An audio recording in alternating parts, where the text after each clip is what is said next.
Praise the Lord. இந்த 37வது நாளிலும் தெய்வீக சுகத்தை பற்றிய தியானத்திற்கு என்னோடு இணைந்திருக்கிற உங்கள் ஒவ்வொருவரையும் இயேசுவின் நாமத்திலே வாழ்த்தி வரவேற்கிறேன். கர்த்தருடைய வார்த்தை உங்களை சுகமாக்க வல்லமை உள்ளது, உங்களை பலப்படுத்த வல்லமை உள்ளது. அவர் தம்முடைய வார்த்தையை அனுப்பி குணமாக்கி அவர்களை அழிவுக்கு தப்புவிக்கிறார். இயேசு கிறிஸ்து என்றைக்கு இந்த பூமியில வந்தாரோ அன்றைக்கு ஒரு மிகப்பெரிய கால மாற்றம் நடந்திருக்கிறது. அதுவரை வியாதியை எதிர்பார்த்தவர்கள் இனி சுகத்தை எதிர்பார்க்க வேண்டும். ஏன் தெரியுமா? இயேசு இந்த பூமியில வந்த உடனே முதல் அவர் செய்த பிரசங்கமும், மனிதர்களிடத்தில் அவர் கேட்ட முதல் காரியம் என்ன தெரியுமா? உங்கள் மனதை திருப்புங்கள், பரலோக ராஜ்யம் சமீபமா இருக்கிறது. மனம் திரும்புங்கள் அப்படின்னு சொல்லும்போது, மனம் திரும்புதல் என்பதை நம்ம எப்படி தவறா புரிஞ்சுக்கிட்டோம் அப்படின்னா, பாவ மன்னிப்பு கேட்கறதுன்னு நினைச்சிட்டோம். நான் செய்த பாவங்களை எல்லாம் அறிக்கை செய்வது அப்படின்னு நினைச்சிட்டோம். அது அல்ல. மனம் திரும்புங்கள் என்று சொல்லும்போது change the way you think என்று வேதத்துல அதனுடைய அர்த்தம் சொல்லப்பட்டிருக்கிறது. நீ மாத்தி யோசி, வேற மாதிரி யோசி அப்படின்னு சொல்லி கொடுக்கிறார். இப்ப இயேசு என்ன சொல்றாருன்னா, மனம் திரும்புங்கள், தேவனுடைய ராஜ்யம் வந்திருக்கிறதுனால உன் மனசுல வேற மாதிரி எண்ணங்கள் வரட்டும், வேற காரியங்களை எதிர்பார். இதுவரைக்கும் நீ இந்த பூமியில வாழ்ந்த நாட்கள்ல இத்தனை வயசுல வியாதி வரும், இதை சாப்பிட்டா இது வந்துடும், ஒருத்தர் பாவம் பண்ணா அவங்க பையன் குருடா பிறந்துருவான், இதைத்தான் நீ எதிர்பார்த்திருக்கலாம். தேவனுடைய ராஜ்யம் வந்திருக்கிறதுனால இப்ப நீ மாத்தி யோசிக்கணும். அவன் குருடா பிறந்தா அங்க மகிமை வெளிப்படும்னு யோசி. நீ வியாதியா இருந்தா நீ சுகமாவேன்னு யோசி. உன் சரீரத்துல பலவீனமா இருந்தா நீ பலன் அடைவன்னு யோசி. நீ சப்பானியா இருந்தா எழுந்து நடப்பன்னு யோசி. திமிர்வாதக்காரனா இருந்தா நானும் ஒரு நாள் எழும்புவேன்னு யோசி. உன்னுடைய எண்ணங்களை மாற்று, உன்னுடைய யோசனைகளை மாற்று என்கிற புதிய காரியத்தை இயேசு பிரசங்கிக்க தொடங்குகிறார். இன்றைக்கும் இந்த வீடியோ பார்த்துட்டு இருக்கிற உங்களை ஒவ்வொருவருக்கும் நான் சொல்றேன், நீங்க ரட்சிக்கப்பட்டிருக்கிறீங்க, ஆலயத்திற்கு வர்றீங்க, வேதத்தை வாசிக்கிறீங்க. பல நேரங்கள்ல ஒரு ரிலீஜியஸ் லைஃப் தான் நம்ம வாழ்றமே ஒழிய மனமாற்றத்திற்குள்ளே நாம் வரவில்லை. மனமாற்றம் அப்படின்னு சொன்ன உடனே நம்ம என்ன நினைச்சுக்கிட்டோம்னா, உலக பிரகாரமா யோசிக்காம ஆண்டவர் ஏற்றதை யோசிக்கிறது அப்படின்னு நம்ம நினைச்சிட்டோம். அது மாத்திரம் அல்ல. மனமாற்றம் என்பது, இந்த உலகம் வியாதி எதிர்பார்த்தால் நான் சுகத்தை எதிர்பார்க்கிறேன். இந்த உலகம் பலவீனத்தை எதிர்பார்த்தால் நான் பலனை எதிர்பார்க்கிறேன். இந்த உலகம் அழிவை எதிர்பார்த்தால் நான் பாதுகாப்பை எதிர்பார்க்கிறேன்.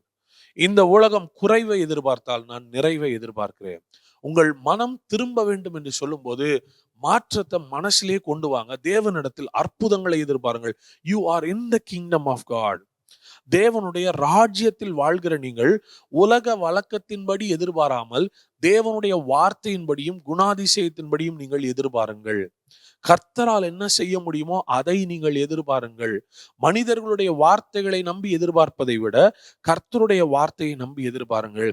இந்த வீடியோ பார்த்துட்டு இருக்கிறவங்க ஒவ்வொருத்தருக்கும் நான் சொல்றேன், உங்க வாழ்க்கையில தேவனுடைய வார்த்தை என்ன சொல்லுகிறதோ அதை நீங்கள் எதிர்பாருங்கள், அதை நீங்கள் விரும்புங்கள், அதை நீங்கள் பெற்றுக்கொள்ளுங்கள். உலகத்துல நிறைய பேர் அவங்க ஃபேக்ட பேசுவாங்க, அவங்க ஹிஸ்டரிய பேசுவாங்க. ஆனா கர்த்தருடைய வார்த்தை சத்தியம். உண்மையை பார்க்கிலும் சத்தியம் வல்லமை உள்ளது. சத்தியத்தையும் அறிவீர்கள், சத்தியம் உங்களை விடுதலையாக்கும் என்று வேதம் சொல்லுகிறார். ஃபேக்ட் நிறைய இருக்கலாம், ஆனா சத்தியம் வரும்போது சத்தியம் நம்மை விடுதலையாக்கும். ஒரு மனுஷன் பிறக்கும் போது வேதத்துல பாத்தீங்கன்னா, இயேசு ஊழியம் செய்த நாட்கள்ல சிலருக்கெல்லாம் பேர் வச்சிருந்தாங்க. திமிர்வாதக்காரன், அவன் குஷ்டரோகி, கூனி அப்படின்னு சொல்லி பேர் வச்சிருந்தாங்க. ஏன்னா அந்த வியாதி இருக்கிறதுனால அந்த பேரினாலே அவர்கள் அழைக்கப்பட்டார்கள். இவன் திமிர்வாதக்காரன், இவனால எழுந்து நடக்க முடியாது, இவன் எல்லாம் தூக்கிட்டு தான் போனோம். உலகம் ஒரு பெயர் கொடுத்திருக்கிறது. குஷ்டரோகி, இவன் ஊருக்குள் வரக்கூடாது. கூனி, இவள் நிமிரவே மாட்டாள், 18 வருஷமா இப்படிதான் இருக்கிறா, அதனால கூனி. இப்ப இந்த வார்த்தையை சொல்லி உலகம் அவர்களை அடையாளப்படுத்தி, இந்த கஷ்டத்தை வைத்து அவர்களை அடையாளப்படுத்தும் போது இயேசு அவர்களை சந்திக்கும் போதெல்லாம் அவர்கள் நிலையை மாற்றுகிறார். காரணம், அவர்கள் ஒரு அற்புதத்தை எதிர்பார்க்கிறார்கள். குஷ்டரோகி சுத்தமாகிறான், திமிர்வாதக்காரன் படுக்கை எடுத்துக்கொண்டு நடக்கிறான், ஒரு கூனி நிமிர்ந்து நடக்கிறாள். அப்ப இயேசு என்ன சொல்றாருன்னா, தேவனுடைய ராஜ்யம் வந்திருக்கிறதுனால இப்படி மாத்தி யோசி, மாத்தி எதிர்பார். இன்னைக்கு உங்களை எல்லாரையும் நான் உற்சாகப்படுத்துறேன். இதுவரைக்கும் நடந்ததுதான் எனக்கு நடக்கும்னு நீங்க நினைக்காதீங்க. இதுவரை யாருக்கும் நடக்காததை கர்த்தர் உங்களுக்கு செய்வார். இதுவரை இந்த வியாதியில யாருமே சுகமானதில்லை பிரதர், அதனால எனக்கும் இந்த வியாதி சுகமாகாதுன்னு ஒரு கன்க்ளூஷனுக்கு வந்துடாதீங்க. நீங்க என்ன சொல்லணும்னா, இதுவரை யாருக்கும் நடக்காம இருக்கலாம், ஆனா என்னிலிருந்து அந்த அற்புதம் தொடங்கும். இதுவரை குஷ்டரோகி சுகமானதை நாம் பார்க்கவே முடியாது, ஆனால் இங்கே குஷ்டரோகி சுகமாகறான். காரணம், அவனுக்குள்ள ஒரு மாத்தி யோசிக்கிறான். உள்ள இயேசு கிட்ட கேட்கிறான், உமக்கு சித்தமானால் என்னை சுத்தமாக்க உம்மால் ஆகும். எத்தனையோ குஷ்டரோகிகள் இன்னும் ஊருக்கு வெளியே மரணத்திற்காக காத்திருக்கும் போது ஒருவன் உள்ளே வந்து மாத்தி யோசிக்கிறான், சொல்றான், உங்களால என்ன சுத்தமாக்க முடியும், உமக்கு சித்தம் உண்டான்னு கேட்கிறான். அவன் மேல் கைகளை வைக்கிறார், உடனே அவன் சுகமாகிறான். இன்றைக்கு உங்களுக்கு அற்புதம் உங்க சரீரத்துல அல்ல, உங்க மனசுல தான் நடக்கணும். உங்க மனசுல இதுவரை எதிர்பாராதவைகளை நீங்கள் எதிர்பாருங்கள். இதுவரை எதிர்பார்த்திராத அற்புதங்களை எதிர்பார்க்க தொடங்குங்கள். நீங்க என்ன எதிர்பார்க்கிறீங்களோ, பைபிள்ல ஒரு வசனம் இருக்கு, நீங்கள் எதிர்பார்க்கும் முடிவை உங்களுக்கு கொடுக்கும்படி உங்கள் பேரில் நினைத்திருக்கிற நினைவுகளை நான் அறிவேன், அவைகள் தீமைக்கானவைகள் அல்ல, சமாதானத்திற்கு எதுவானவைகள். நீங்கள் எதிர்பார்க்கும் முடிவை கர்த்தர் கொடுக்கிறார். பல நேரங்கள்ல ஆண்டவருக்கு சித்தமானா நடக்கட்டும்னு நம்ம சொல்றோம், இல்ல கர்த்தர் நீ எதிர்பார்த்தா நான் செய்யறேன்றாரு. வேதத்தில் இன்னொரு வசனத்தை நாம் வாசிக்கிறோம், நான் நினைக்கிறதற்கும் வேண்டிக் கொள்ளுகிறதற்கும் மிக அதிகமாய் நமக்குள்ளே கிரியை செய்கிற வல்லமையின்படி. முதல்ல நீங்க நினைக்கணும், நீங்க கேட்கணும், அதுக்கு மேல கர்த்தர் செய்வார். நம்ம நினைக்கிறதே வியாதியை நினைச்சோம்னா நம்ம வாழ்க்கையில எப்படி சுகத்தை பார்க்க முடியும்? அப்போ ஆண்டவர் எங்கேயே மாற்றத்தை கொண்டு வான்னு சொல்றாரு. உன் மனசையே மாத்து, உன் நினைவையே மாற்று. வியாதியை நினைத்தது போதும், சுகத்தை நினைத்து பார். பலவீனத்தை நினைத்தது போதும், பலனை நினைத்து பார். இன்னைக்கு உங்களை எல்லாரையும் உற்சாகப்படுத்துகிறேன், உங்கள் எண்ணங்களை மாற்றுங்கள்.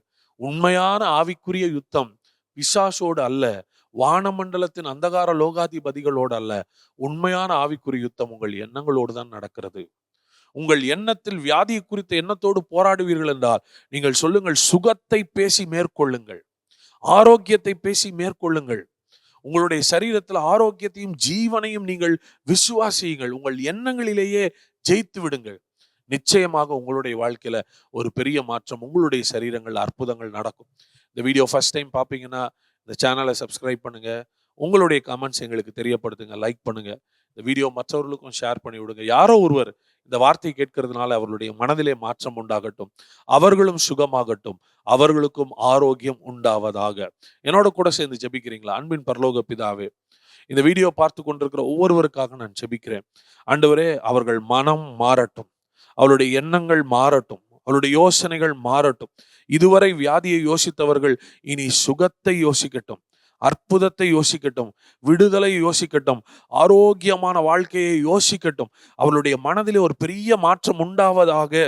ஆண்டவரே, பயத்தில் வாழ்ந்த நாட்கள் போதும், சந்தேகத்தில் வாழ்ந்த நாட்கள் போதும், அற்புதங்கள் அவர்களுக்கு நடக்கட்டும்னு நான் ஜெபிக்கிறேன். உம்முடைய நாமத்தினால் இந்த வீடியோ பார்த்து கொண்டிருக்கிற ஒவ்வொருவரையும் நான் ஆசீர்வதிக்கிறேன், வாழ்த்துகிறேன். அவர்கள் ஆசீர்வாதமாக இருப்பார்களாக. இயேசுவின் நாமத்தில் ஜெபிக்கிறோம் எங்கள் நல்ல பிதாவே, ஆமென். நாளை இன்னொரு வீடியோல நான் உங்களை சந்திக்கிறேன். கர்த்தர் உங்களை ஆசீர்வதிப்பார். தேங்க்யூ.